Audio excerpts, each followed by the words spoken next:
Welcome to the Ty Beal Show, where we discuss food, science, and life. I'm Ty Beal, a scientist at the Global Alliance for Improved Nutrition, or GAIN. My guest today is Dr. Lawrence Haddad, an economist, World Food Prize winner, and executive director of GAIN. Dr. Haddad was appointed Companion of the Order of St. Michael and St. George in the 2023 New Year Honors by King Charles III for services to international nutrition, food, and agriculture. In our conversation, we explore malnutrition and what it would take to end it. A quick note before we start. This podcast is separate from my role at GAIN.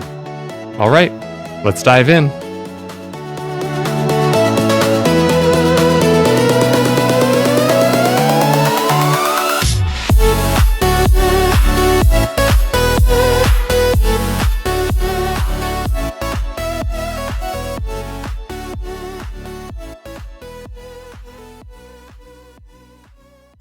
Lawrence, it's great to see you. Welcome to the show. Great to see you, Ty. So we work together at GAIN, but I'd love for listeners to hear your story. So how did you go from studying economics to becoming a leader in global nutrition? Well, how long have you got, Ty? That could take a while. I started out in high school really enjoying science. Actually, I was really good at chemistry and zoology, and I loved maths. And that combination means that you typically go into being a doctor. And I really wanted to be a medical doctor, but we had a few classes, and I kind of felt kind of faint at the sight of blood. So I thought that's probably not a good thing to do. Then my uncle he was involved in the flavoring industry. And so he was kind of always regaling me with stories about food technology and food science. And, you know, being good at chemistry and zoology, I thought that was kind of an interesting way of combining those two to do something practical and interesting and applied. But my mother, just as I was applying to a food science and technology degree, my mother said, "Don't you think you should do something that's got a bit more income earning potential?" Because we were living on social welfare benefits at the time. And so I said, well, let me look into it. And I found this program that combined food science and agricultural economics. And I thought, she'll never know the difference. You know, this is not exactly high finance. And so I chose that program. And I'm really blessed because that combination has really I loved it. The combination of the ag economics and the food science. And I've kind of stuck with it ever since, really. Did a PhD, really enjoyed the PhD, went to Warwick after that, University of Warwick, taught economics, pretty much straight economics for 3 years. And that was good because it kind of firmed up my quantitative skills and my economic skills. And then ended up going to IFPRI, International Food Policy Research Institute, in Washington, D.C., where I had been as an intern 6 years earlier, but I went back as a research fellow. And I loved that idea of doing research that was sometimes fundamental, but always applied, and applying it to make a difference in the real world. I loved academia, but sometimes it seemed like we were answering questions that we thought were important, which is fine.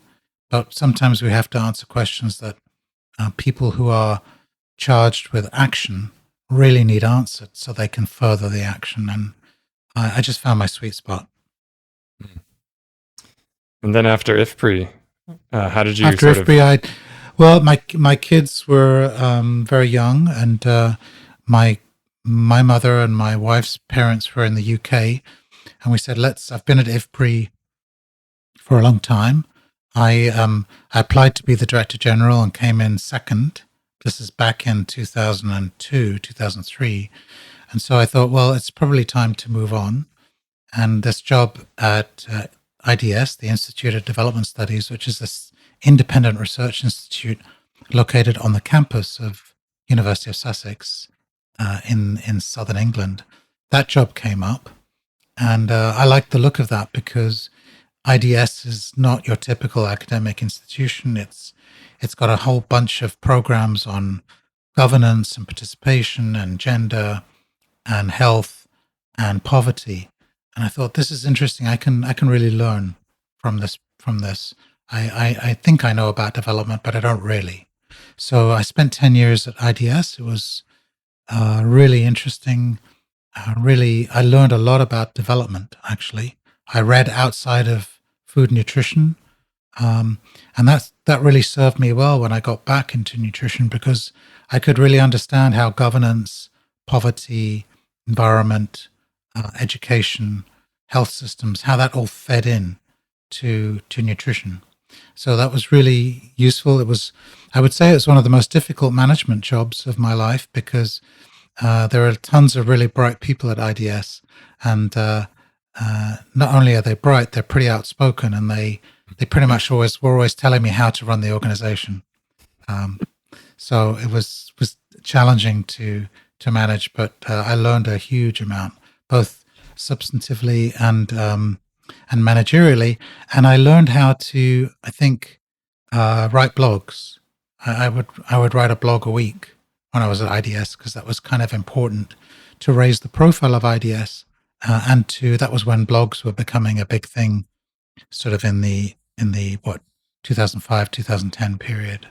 Yeah. And I really was very active on social media too, and taught me how to use that, I think, effectively. Yeah, well, you're a great communicator, and so it's really great to have you here. And we'll talk a little bit more about GAIN, which is more of the last 7-8 years, I know. Mhm. So just to get started, though, can you give us a little bit of an overview? What is the biggest misconception people have about malnutrition? Is it just about not having enough food? Is there something else? I think the biggest misconception is, there's so many. Where can I start? First one is that it's just undernutrition, right? It's just not enough nutrients. And we all know that it's really, every country suffers from malnutrition. It just takes different forms. It has different faces. So in the country I live in the UK, it's one of the most obese, overweight countries in Europe. The diets are pretty awful in general. School meals are not very good. Food that's served, fast food is really big. Chips with everything, burgers with everything. All the adverts offer food are of pizzas or hamburgers or hot dogs. So, we have malnutrition has many forms, and usually societies suffer from all of the forms at the same time. There is undernutrition in the UK. There's lots of micronutrient deficiencies. A lot of your work has shown that, but there is even a bit of stunting and wasting as well, and certainly lots of anemia. So that's the first one. I think the second one is that it's all about food. It's not all about food. It's about water and sanitation. It's about health systems. It's about gender. It's about care. And I like to think of stunting, which is where you see kids who are short for their height. Short for their age. They look like they are 5, but they're really 9 years of age. This stunting is sort of a manifestation. It's like a grisly composite index of all the deficits you can imagine in food, sanitation, water, healthcare, and parental care, Right. or childcare. And it's like this grisly composite. The worse you do on all those things, the worse your stunting score will be.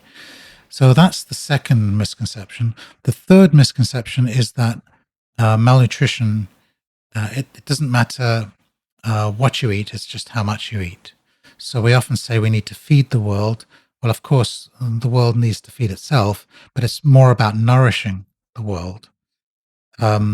I often say to governments, if you want to reduce hunger, there's many ways of doing that. Think about how you do that. You can make calories from cereals and root crops really cheap, and that will probably help you reduce hunger.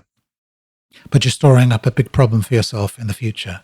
You're creating lots of cheap empty calories that can be used by food companies to make all sorts of pre-digested artificial foods that are very that don't really satiate, and they're very moreish and addictive. Yeah. So you can reduce hunger by making other types of calories cheaper that have micronutrients and good quality proteins attached to them.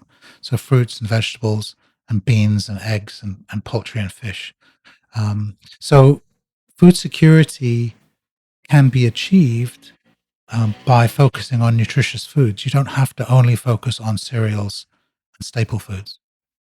Right. The final misconception is that nutrition is really complicated. At a technical level, it is if you want to optimize things. But I think if you're trying to communicate nutrition to non-expert audiences, it's simple. On the food side, eat more of foods that have lots of nutrients in them. Eat less of foods that have lots of bad stuff added to them. And watch your portion control. Have clean water. Have clean sanitation. Give your kid a lot of care in the first 1,000 days after conception. So a lot of care means kids, as any of your listeners know who have kids, they take a lot of time, especially when they're very young.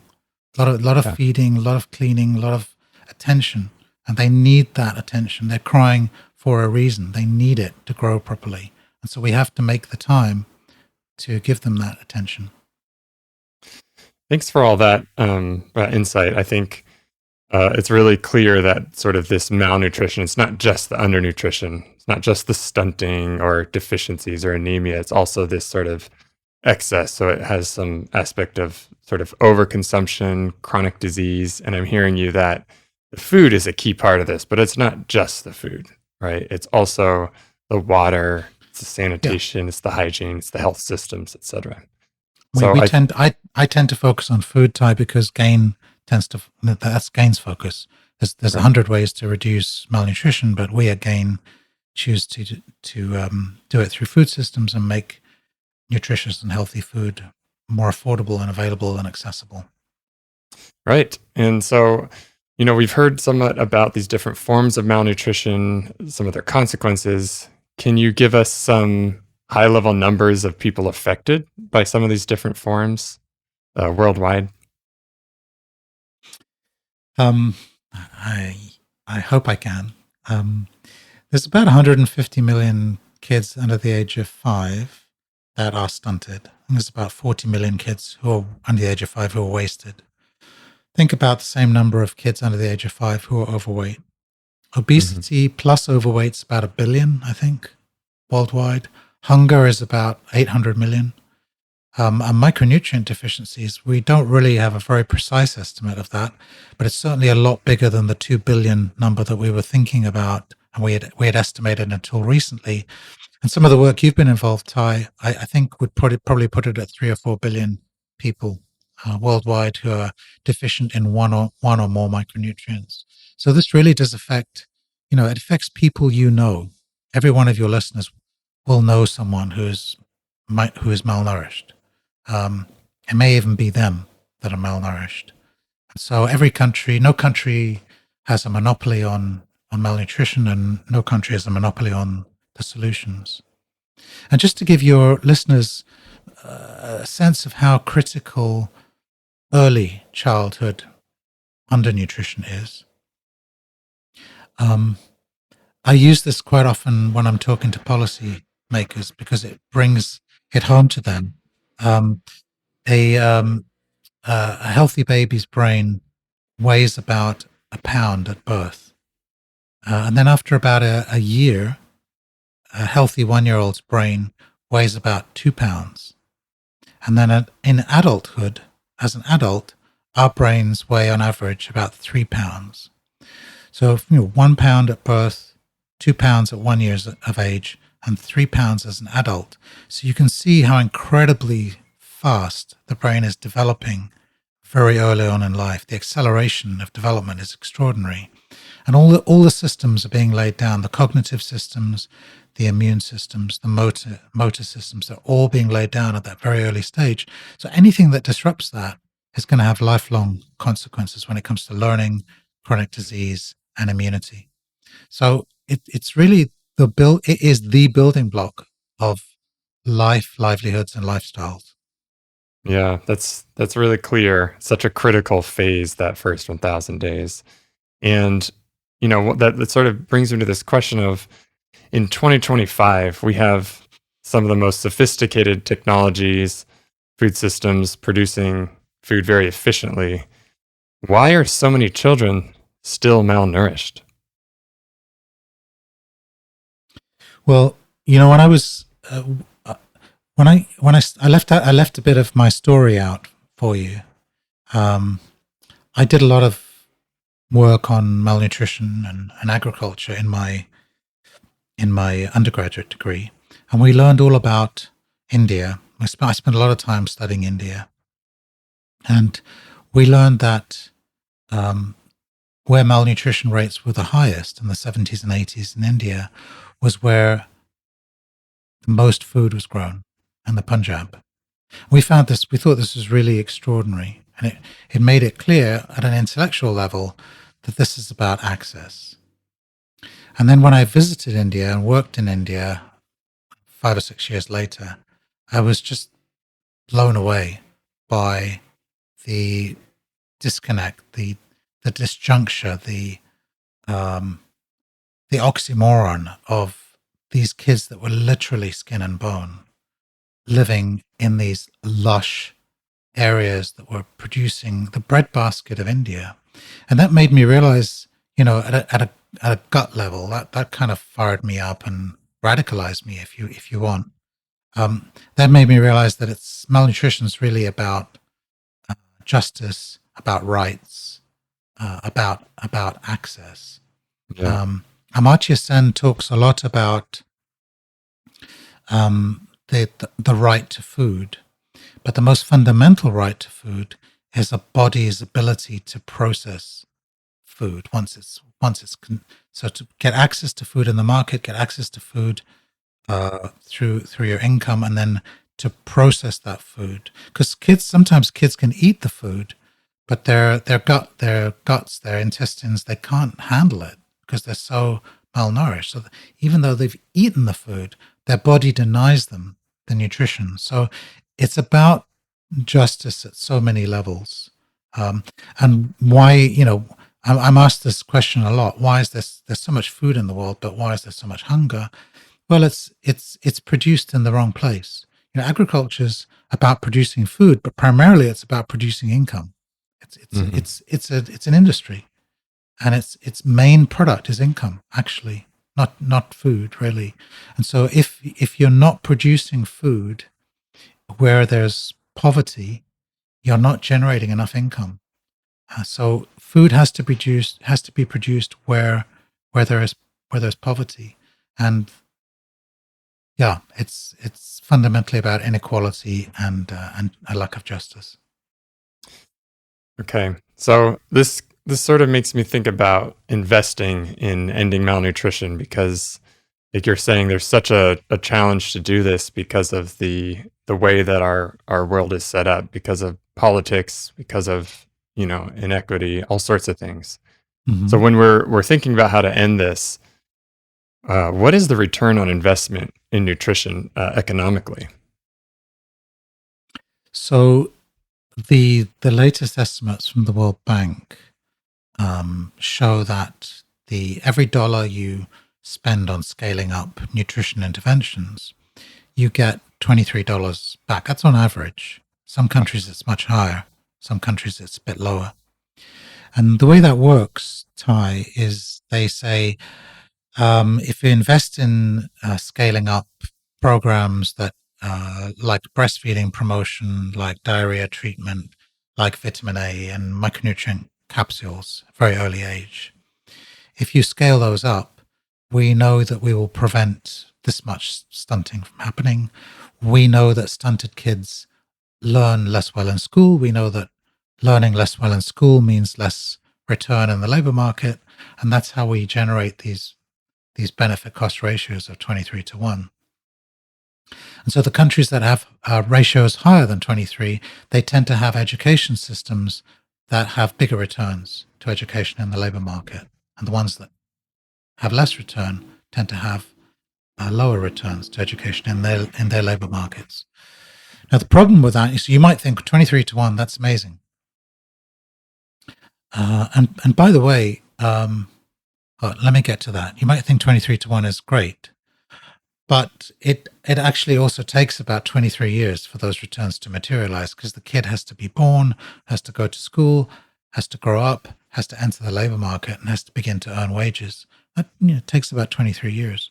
So which politician on earth has a attention span of 23 years? No, they have attention spans of 23 hours. The news cycle is 23 hours.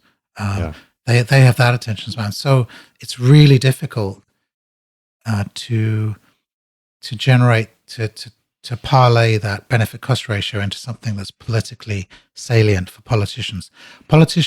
So I sometimes say, well, it takes you 20 years for a road or a port or an airstrip to start yielding net positive returns. And they would say, well, yeah, but I can point to a road or a port or an airstrip.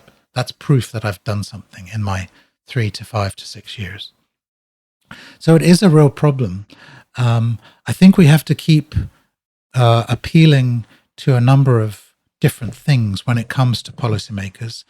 Some policymakers find it very embarrassing or shameful almost that the country they think is kind of a dynamic, cutting-edge technology, sending people into outer space, satellites up and all that sort of stuff. It's embarrassing for them to have a quarter of their population that is stunted or skin and bone. So there's a bit of embarrassment there. It doesn't fit with the shiny image of their country.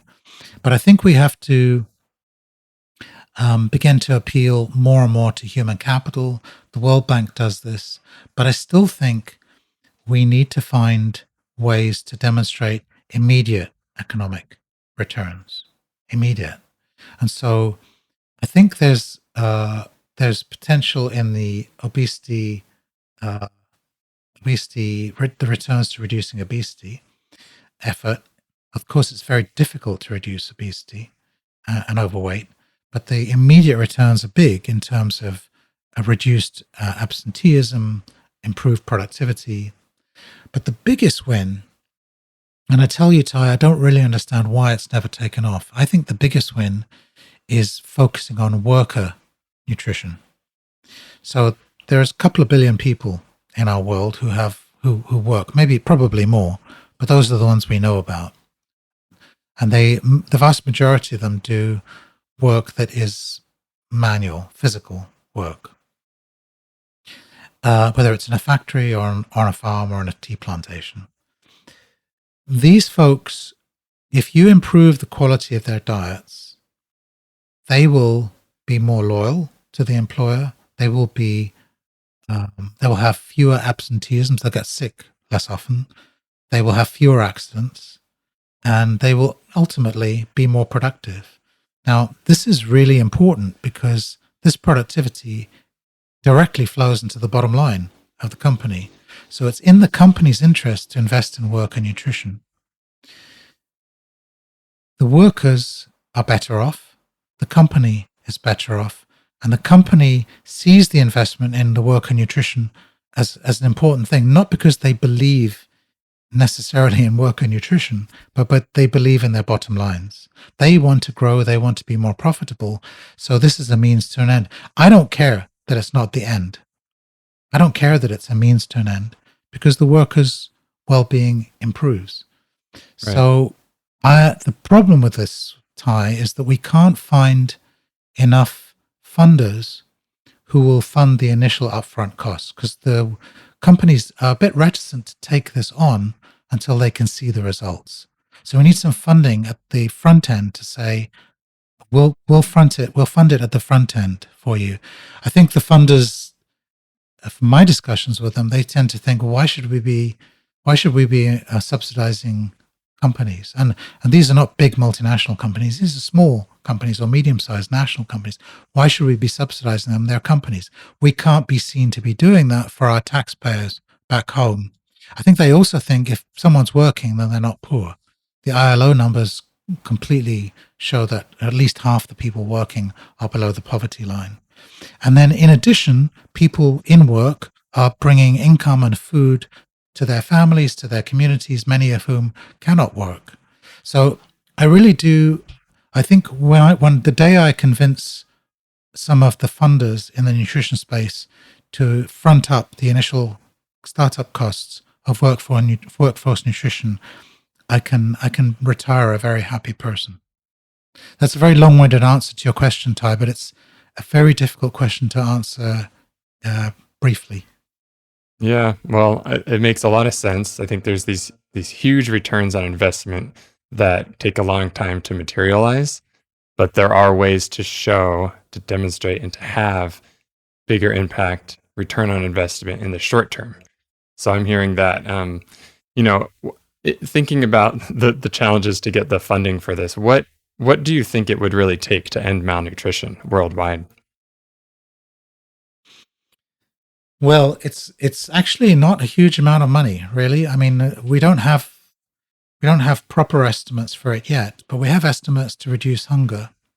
So about $33 billion a year is spent on reducing hunger, and there's some very good estimates from the Ceres team out of Cornell and IFPRI and others that show if you double that number, you'll get very close to the SDG target of getting hunger down to negligible numbers by 2030. I mean, you won't be able to tackle hunger that's caused by conflict and protracted crises, but all the rest, you'll be able to get very close. So I would imagine reducing malnutrition is a bit more complicated than reducing hunger. So I imagine, let's say 50 or 60 billion extra dollars a year. Not much in the grand scheme of things. So it's not necessarily a lot of money. Why hasn't it happened? What's sort of preventing the movement on that? I mean, I don't think it's necessarily that people don't care about malnutrition, but what is it that's standing in the way of that from happening? I think it's one of these issues that is a bit of an orphan issue. It doesn't have there's no Ministry of Nutrition. So there's no inbuilt constituency. There's no institutional constituency. So there isn't. I mean, there is a UN nutrition group, but it's a very small group, right? So and you see this everywhere, and I think nutrition is seen as a nice to have. I used to, in my early days at IFPRI in the 90s. IFPRI is essentially a wonderful organization, but it's 98% economists or 95% economists. And I'm an economist, and I used to spend my time convincing my colleagues in the markets division and the trade division that nutrition is not a marker of development. It's not a nice to have. It's not an outcome of development. It's a maker of development. So it's very hard to convince people who don't think about nutrition much of its critical importance. I think the nutrition champions don't make it easy either. We have lots of complicated jargon. We have lots of impenetrable acronyms. So we kind of don't make it very easy. We're also kind of perfectionists, many of us. We want the optimal healthy diet. We're not going to settle for less than that when we should be. We should be saying it's important to eat more nutritious foods. We don't have to attain the perfect healthy diet, but just let's eat more of the good stuff and less of the bad stuff, and we'll get on our way. So I think there's quite a few communication barriers. There's quite a few institutional champion barriers. And I think we haven't had, I thought there was an article in The Economist about a year ago. It was on the front cover of The Economist magazine. It was called "How to Make the World Smarter." Don't know if you or your listeners caught it, and it was about let's invest in reducing malnutrition. I thought, oh, okay, maybe this is gonna begin to catch on. Maybe it's going to begin to attain the level that that AIDS took on, that Ebola took on, that climate is at. I don't think it's got that existential threat attached to it yet, even though it is an existential threat. If you look at the IHME data, the Institute for Health Metrics in Seattle, if you look at all the country data, look at the top 10 risk factors for early mortality and morbidity, every country, you'll see 5 or 6 of them are related to malnutrition. So it is literally an existential threat, but it's not seen as an existential threat. And I don't quite know what it's going to take to make it attain that status. But I think until it does, it's always going to be a bit of an orphan topic. Now, climate didn't attain this status overnight. It took 20, 30 years. So the thing I'm noticing is that everyone's talking about nutrition. The CGIR, the International Agricultural Research System, AGRA, the UN agencies, economists I would never have thought would talk about this stuff are talking about it. The WTO is talking about nutrition, for goodness sake. The next challenge is how to increase the flow of funds that they have to nutrition, how to increase the percentage of the projects and initiatives they fund in nutrition. And we're doing this right now with a couple of the regional development banks. The regional development banks have a lot of money. They lend to governments and in some cases to businesses. They are genuine in their attempt and in their desire to improve nutrition. They've made public commitments at the Nutrition for Growth Summit. But when you look at the instruments they have and the constraints they're under and the mandates they have, it's actually really quite difficult for them to make that transition. They don't have the staff in-house. They've usually got 1 or 2 nutritionists on a staff of thousands of people. So they need organizations like GAIN to help them do this. And I think over the next 5 to 10 years, we'll see more and more of these big beasts begin to convert more of their projects and their project lending and financing into nutrition. And once we begin to see some successes, I'm confident we'll see a snowball effect. So maybe we're at the beginning of that snowball. Well, that's encouraging to hear, and I hope you're right. These numbers are huge when we talk about billions of people worldwide being malnourished. I think it's maybe because there's always been, some level of malnourishment. It's not always visible. It's sort of something I think as a society we probably accepted just as being around. And so there needs to be more willpower, action, all sorts of things to get this really to take on. So it's encouraging to hear. I want to know, in this work, is there any sort of aha moment that you have sort of discovered? You mentioned workforce nutrition. Anything else that really actually works to reduce malnutrition at scale, that can really get people excited, that's really maybe inspirational, that's very either cost effective or very efficient? So I've had lots of aha moments in my life. I think people are not getting stupider. It's the environment around them that is making it much harder to make sensible choices and much easier to make poor choices. The advertising, the access, the in your face. You go to any hotel, you'll see a box of Pringles on the right there. You don't even have to open a cupboard door. It's right there, especially in the US. It's right there. Yeah. It's a testament of will to not eat them. I have to put them away when I go into a hotel room. Me too. Yeah. And then advertising, you begin to see advertising differently. Before I joined GAIN, I didn't really know much about the private sector. I knew it was important because so many of the entities in the food system are the private sector. I mean, 90% of the money, 95% of the money in the food system is the private sector money. I knew it was important, but I didn't know much about it. And then from these past nearly 8 years of talking to people in the private sector, of sometimes working with them, you kind of understand uh, their tactics, their strategies, their approaches. And another aha moment for me was how terribly the public sector communicates around healthy diets and how brilliantly the private sector communicates around less than healthy diets. So, my favorite comparison is there's an Australian campaign for eating 5 vegetables and 2 fruits a day, 5+2. And what is the poster for that Australian campaign, government campaign? It's a picture of 5 vegetables and 2 fruits. And I think it's something like "go for it" or something. So that's my kids would just roll their eyes at that and not be Right. excited by that at all.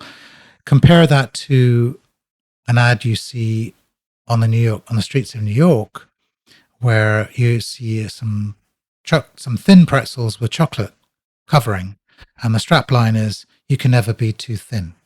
That's brilliant. It makes people think being thin is compatible with eating these chocolate covered thin pretzels. So I'm not saying we should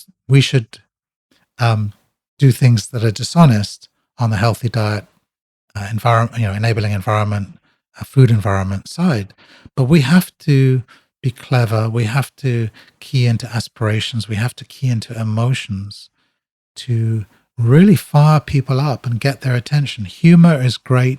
Disgust is great. A feeling that you've been ripped off is great. All of these feelings, we need to get people to feel the damage that unhealthy food is doing to them, and make them feel that healthy food will make them really improve their well-being. So there are a number of aha moments. I think workforce nutrition is one. Fortification, I didn't really know much about it. It's sort of deeply unfashionable, I think. Mhm. Before I joined Gain, I thought, well, fortification is just about getting some premix, which is the mix of micronutrients, and bunging it into a vat full of flour and stirring. Of course, it's much more complicated than that. And I also didn't realize the incredible reach it has. I mean, just the work we do at Gain in the 12 countries that we operate in, we're able, along with our partners, we're able to reach over 1 billion people with these foods that are fortified, whether it's cooking oil or salt or wheat flour or maize flour, you name it. It has to be a food that's not an unhealthy food. We don't believe in fortifying jelly beans or donuts, right? But fortification is, I think, the potential for increased fortification, both in terms of new foods to fortify, new legislation, and improving the quality control so that a food that you think is fortified is actually fortified. I think that's also absolutely huge. And I think the final aha moment for me, Ty, is small and medium enterprises. I didn't really know much about them either before I joined Gain. I was much more focused on household and community level work and not really focused much on firm level work.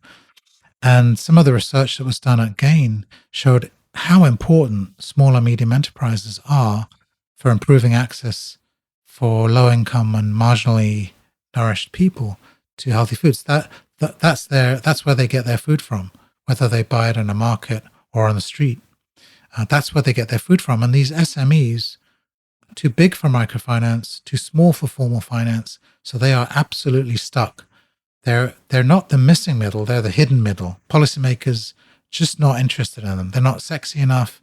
Policymakers tend to be interested in really big companies because they want to get big scale, right? That makes sense. They want companies to invest in their countries so they get jobs and taxes. But these SMEs, we have to find a way of aggregating them so that we can help them grow, because they're going to be the ones shaping their food systems, the local food systems, or the local SMEs. They need finance, they need TA, they need voice. So this is another a big aha moment for me. Yeah.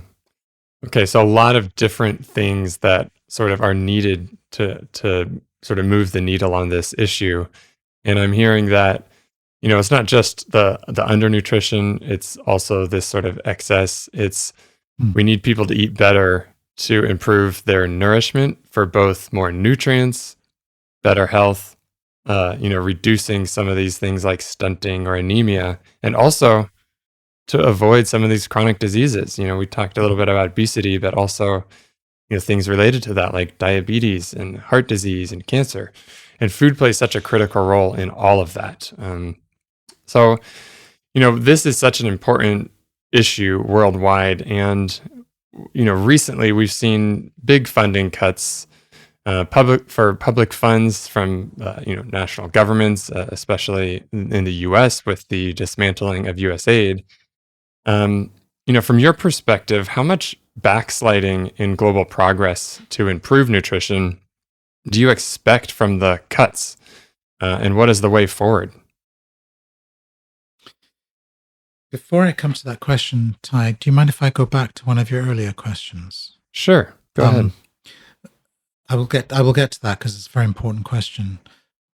Another reason why nutrition is perhaps not as high on the agenda yet as it should be. You asked me what's the one or two things that you've seen that really work in nutrition. Yeah. And I think the problem with nutrition is that journalists, not you haven't asked me this, but journalists often say, what's the one thing we need to do to improve nutrition? And I say, the one thing we need to do is to stop asking that question, because the trick with nutrition is, 20 things have to be working really for us to make a big dent in malnutrition. It's like a big slot machine.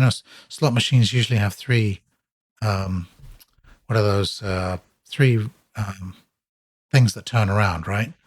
Three tumblers that turn around, and when the three cherries are lined up, you get a jackpot. Well, in nutrition, it's like you need 20 of those tumblers, and they need to be lined up to get things moving. And all the success stories, I did a big study on Maharashtra about 15 years ago, and you look in Maharashtra, essentially halved its stunting rates in a 12-year period. I mean, we didn't believe it. I just didn't believe the numbers. We looked in, we reanalyzed the numbers, and they were accurate. And then we started looking for what's going on in Maharashtra, and it was 20 things, none that were moving in the right direction, but none of them were spectacular in terms of the speed of change. And so none of them really surfaced on the radar screen. But their economics were good, not spectacular, but good.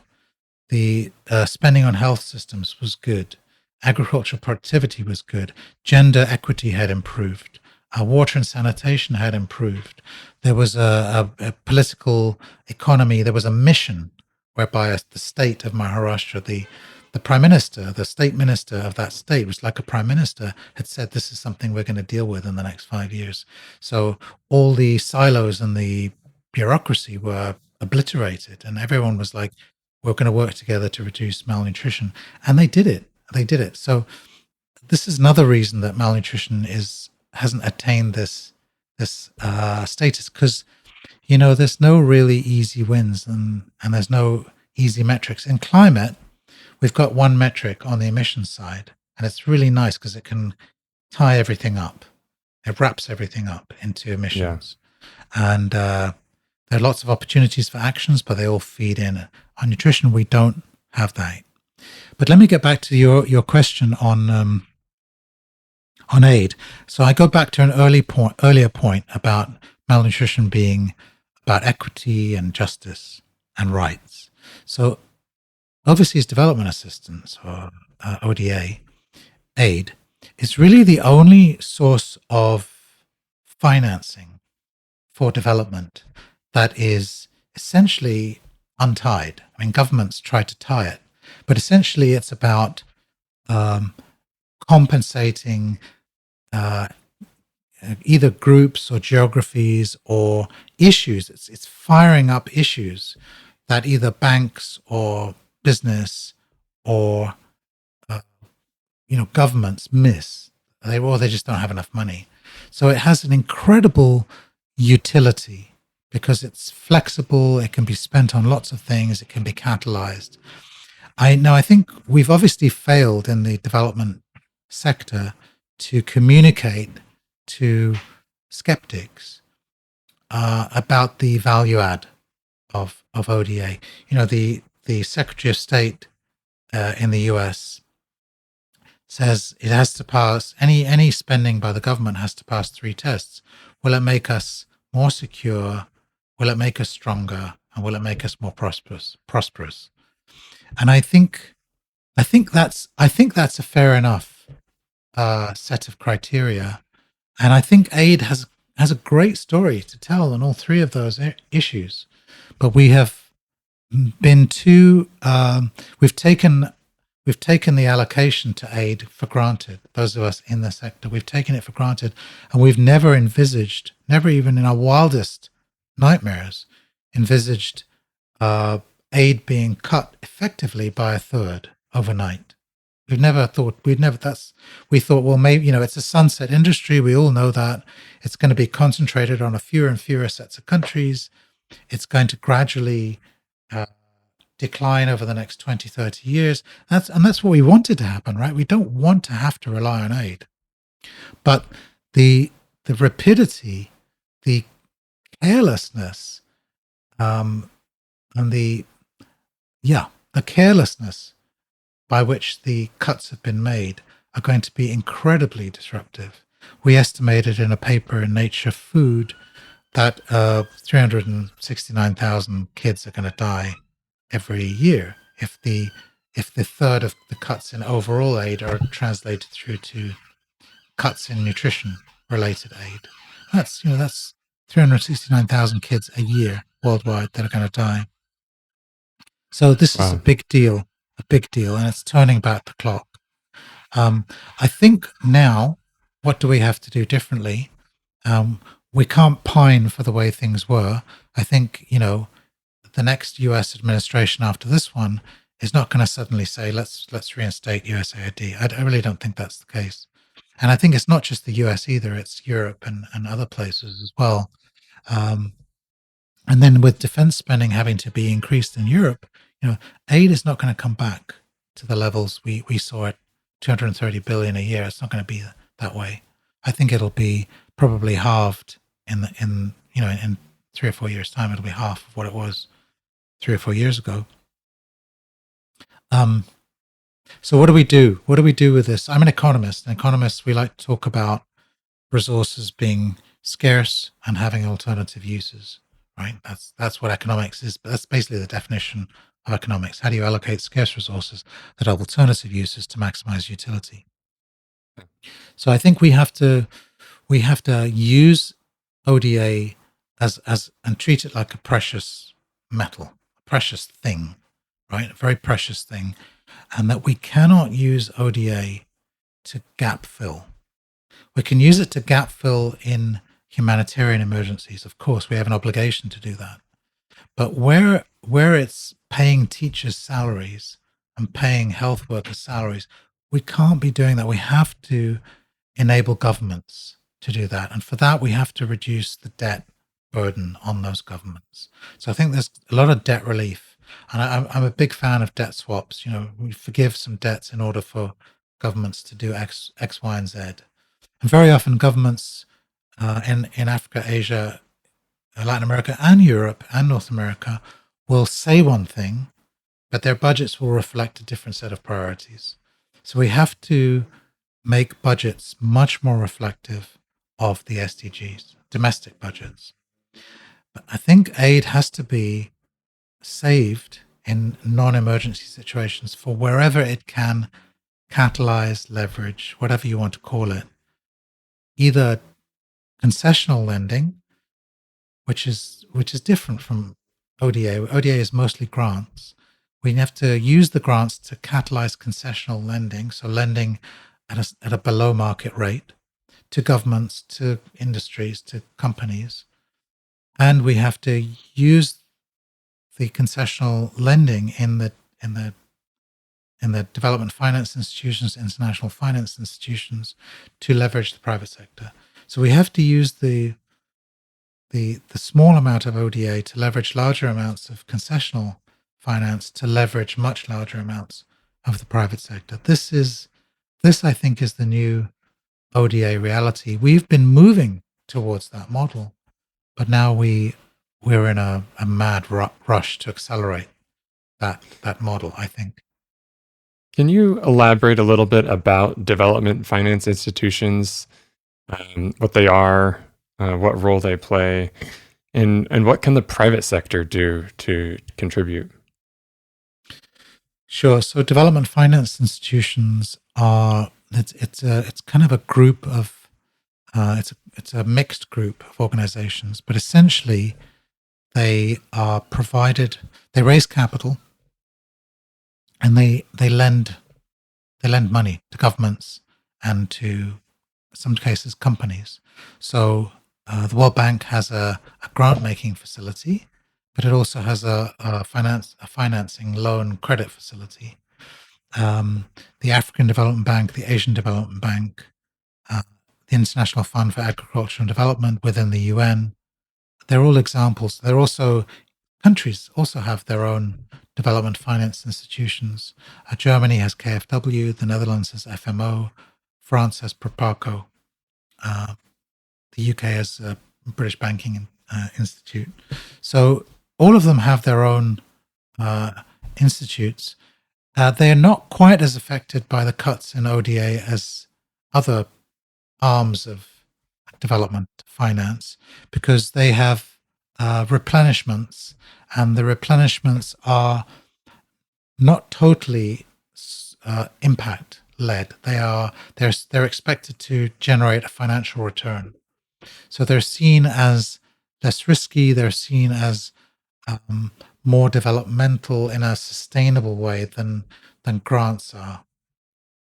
The problem with the development finance institutions is, until very recently, really, they have been focused on what we would call emerging economies, but we were called them emerging 10 years ago, and many of them are no longer emerging. They've emerged.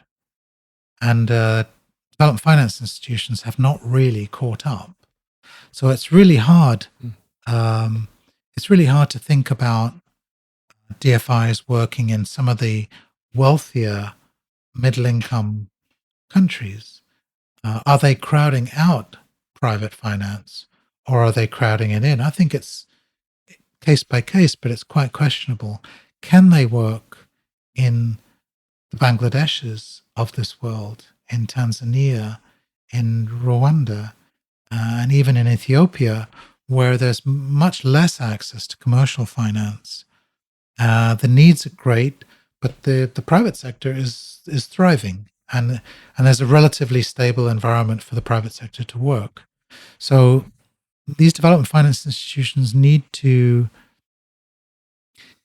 the thing I hear about from development finance institutions is that there's no deals for them to invest in, but they really want these deals to be handed to them on a plate.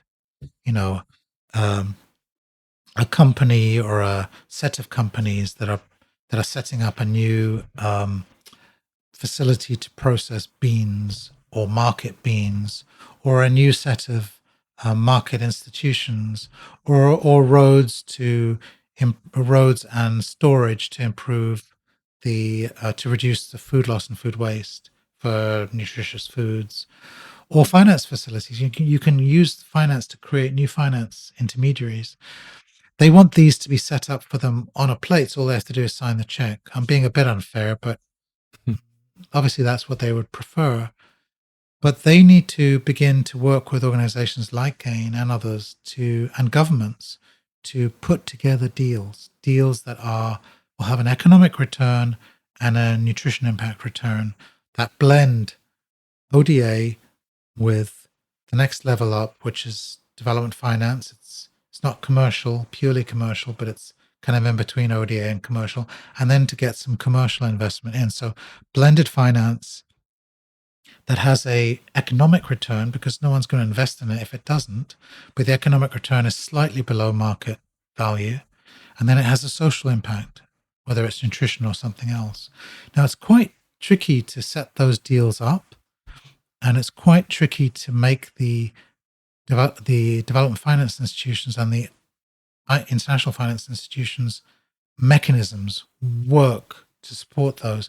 I like to characterize this space as it's like 5 different puzzles, and that the pieces are all mixed up, and the pieces don't fit together, right? So we have to find organizations like GAIN and others who can help make those pieces from the different puzzles fit together to create new pictures. So that means bending them, connecting them, reshaping them, and redrawing them sometimes to make those pieces fit together. So we're kind of stuck in a set of old molds, and we need to be able to use our old molds and convert them into new ones, because the world is changing very, very fast.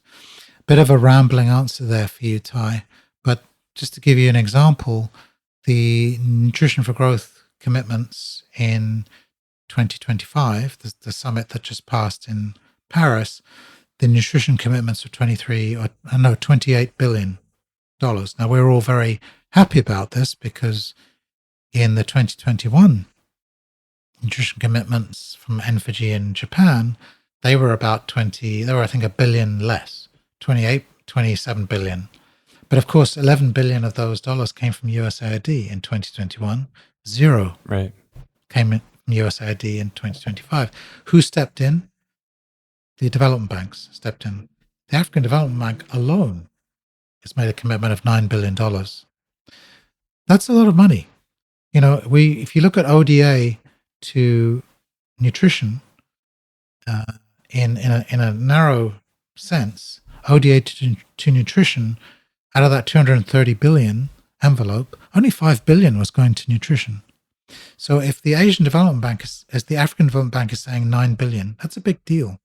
And if the Asian Development Bank puts in something in the ballpark, then you've really got something. And if those investments and those financing, those credits can leverage the private sector, which is what those banks can do better than many, then you really have something exciting.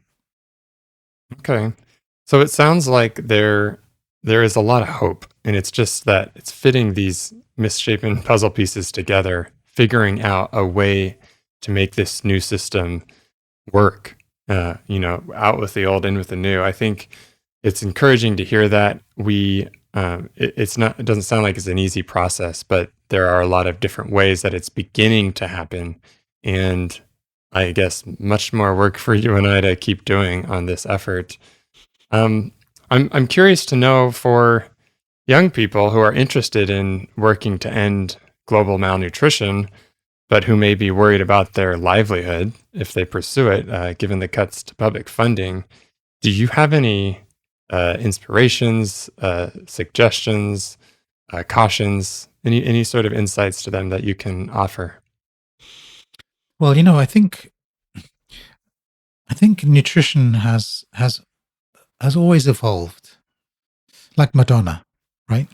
You gotta be continually evolving, and I think it's gone from food first to calories first to protein was the big fad for a while. Then we realized we woke up to micronutrients. Then we woke up to nutritional diet-related chronic disease. And then we woke up to multi-sectoralism and multi-stakeholder. And, you need to constantly evolve. And I think the biggest hindrance to progress I see are people who are hidebound, people who cannot adapt, people who cannot evolve. They're stuck. And there are a lot of people are stuck. This is what I learned. This is what I'm going to do for the rest of my career. I'm not going to get out of my comfort zone. I'm not going to challenge myself. I'm not going to talk to people I disagree with. I'm not going to talk to people who are not interested in nutrition. You have to do exactly the opposite of all that. You have to keep talking to people who don't know anything about nutrition. And you have to be both scared and exhilarated by that. The time I'm the most exhilarated and the most nervous is when I'm going to talk to a bunch of school kids, because they are going to ask me the hardest question possible. They're going to ask me really basic questions that I've long ago filed away, as I've kind of internalized them, and they're too basic to even answer anymore. I'm on to the more sophisticated questions, but they will ask you the hardest questions. And people who don't know anything about nutrition will ask you the hardest questions about nutrition. The kind of questions, of course, you know more about nutrition than I do, Ty, but the kind of questions you've been asking today are very fundamental, very basic, because I think you want your listeners, hopefully many of them who haven't thought about nutrition before, to begin thinking about it. So my advice to young people entering is, don't think that development is a dying field. It's not. Development is an evolving field, and it's going to be much more about business and the private sector. So have one of my regrets. I don't have many. One of my regrets is not working in the private sector, so I really could understand it a bit more from the inside. So work in the private sector. Work for an NGO. If you can, work for a government to see how that works. And if you can, do a little bit of research, to take your research seriously, whether it's at university or elsewhere. So expose yourself to lots of different perspectives. Talk to people outside your field. My 10 years at IDS, I talked to loads of people who cared about climate and didn't give a hoot about nutrition. Talk to people outside your field. Read around your field. Read stuff. Read The Economist magazine. Giving lots of plugs to companies here. Read The Economist magazine. You may not agree with all of it. It'll teach you how to write clearly. It'll teach you how to communicate clearly. It'll educate you and inform you on a whole range of things you had never thought about, but are relevant in one way or another for nutrition. So I guess what I'm saying is, don't despair. Keep challenging yourself. Invest in understanding the private sector, because I think if you're interested in nutrition or development writ large in the next 30 years, private sector is going to play a bigger and bigger role. Talk to people who disagree with you. It's very easy in this day and age to only talk to people and only get feeds from people who agree with you, but resist that. I religiously go to a website called Real Clear Politics, and I like that website because it crowds in right-wing, left-wing, centrist perspectives, extreme, not so extreme, but it just tells you how everyone else is thinking, because it's so easy for you to get trapped into, of course I'm right, of course I'm sensible, of course there is no alternative to my way of thinking. There are alternatives, and you should understand them. And I think my final two pieces of advice is, you don't become a leader. You don't become a leading figure overnight. You don't become renowned overnight. You have to work hard. You have to learn your craft. You have to show up. Showing up, learning your craft. You can't shortcut. Many of the listeners who are in their mid-20s, I often say your mid-20s to your mid-30s is going to be the fastest period of growth. In your mid-20s, you're like, oh, I feel junior. And then 10 years later, you'll be running a team of 20, 30 people. That will happen. That happens more often than not. So be patient, learn your craft, seize the opportunities when they come, but don't stop when you're 35 and running a team of 20 people. Keep investing. Keep investing in your knowledge. Keep reading the journal articles. You may not be a researcher, but read the key articles, even if it's just the abstract or the conclusions. Read the articles. Be up on things. And finally, invest in the soft skills. The soft skills are what's going to get you through this. When I was in my mid-20s, I could barely string two sentences together. I couldn't communicate. I couldn't write. I would write really sometimes kind of abrupt emails. Maybe my colleagues would tell me I still do that. But I would, if someone wrote me if I was very transactional, I would be only write to someone if I needed something from them. I wouldn't always reciprocate. Um, I think these I wouldn't be able to read a room very well. I wouldn't be able to listen very well. I think these are really important skills to develop. And why do I say that? Because I think the world you're entering into is going to be about connecting disparate jigsaw puzzles that don't fit together initially very easily. When I started out in this field, your dream was, let's see if I can get $10 million to run an intervention that I can randomize, or a treatment and control. I can do a baseline and end line, and I'm kind of in control of it. I'll get some local partners to run it. And that's not how development worked back then, and it's not certainly how it works now. Now it's about aligning incentives, aligning interests, reading the room, understanding different perspectives, asking the question, why should someone work with me on this? What's in it for them? It's okay to ask that. In fact, it's important to ask that. What's in it for them? And then aligning those interests. And the quest is for the whole to be greater than the sum of the parts, always. And that takes, courage and leadership and fearlessness. And those are the kind of skills you need to inculcate. And don't wait to be a leader. Be a leader right off the bat. So, Ty, this is my advice to people starting out. It's helpful. I think that's insightful. Hopefully that inspires some folks to keep pursuing this field and this work because it's so important. What about for concerned individuals? Just want to say, just as a PS to that, when I started out in this field in the 80s, child stunting rates, the number of malnourished kids and the number of stunted kids was 250 million. Now it's 150 million. And it's 150 million in a much bigger pool of under 5 kids, right? 250 million 30 years ago. I don't know what the percentage is. Can't remember, but it was a huge percentage. Now I think it's about 20%. Yeah. So 20% is 20% too many, but I think it was like 50% when I started out. So don't get discouraged. You can have a big impact on this stuff. You may not see it from year to year, but decade to decade, you'll see it. What can individuals do?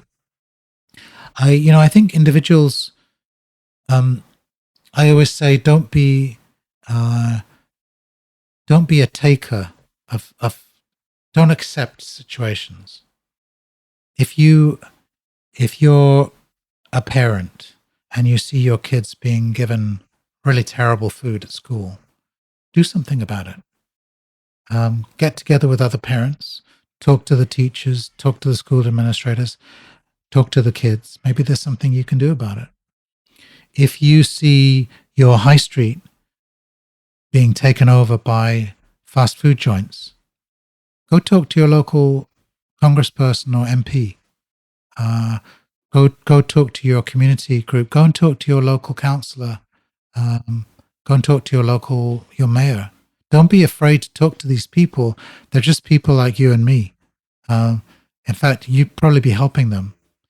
If you see something outrageous and the authorities are not doing anything about it, go to your local newspaper if it's safe to do so. If you see adverts that are completely false advertising, take a photo of them, send them to a newspaper, send them to someone who can do something about it.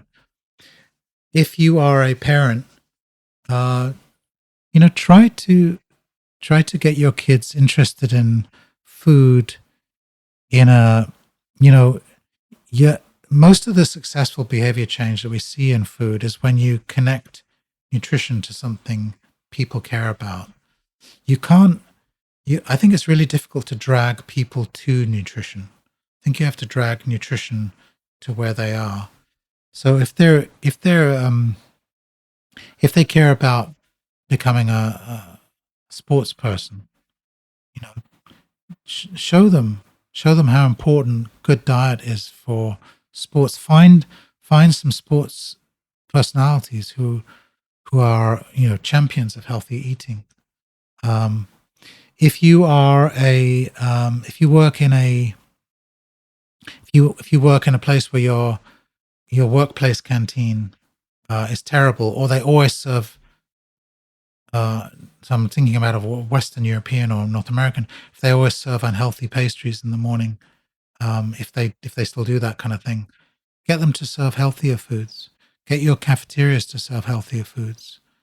If you're in a school clinic, a community health clinic, and in rural Java in Indonesia, and there are outside of every health clinic, there's a stand selling cheese puffs that are really cheap and nasty and look great and probably taste great. Talk to your local health clinic. Maybe they can move those vendors a bit further away so that the vendors don't lose out on the livelihoods, but the kids who go to the clinic don't see those vendors. So what I'm trying to say is be active. Be an agent of change. Don't have to wait for other people to do stuff. You can do stuff. Be smart about it. Don't put yourself in danger. Don't put others in danger. But be an active citizen. Well said.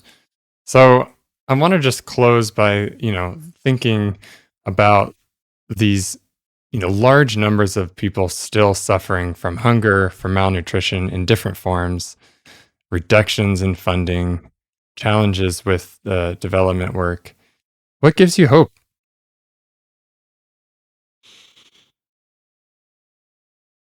There are just some people who see a fire and run away from it, and there are some people who see it and run towards it to see what they can do. Is there anyone I can help rescue? So I think it's. I think you just have to cultivate that culture. That's part of it. Part of what gives me hope is I see the progress. There has been tons of progress. I mentioned to you the 250 million to 100 million, 50% of the kids to 20% of kids. That's huge. Even the hunger numbers are lower than they were in the 80s. They've halved. Absolute hunger numbers have halved. So there is hope. But I think without hope, what do you have? What's the alternative? Give up? No, we can't give up. Those of us who have the ability, have the means, have the wherewithal,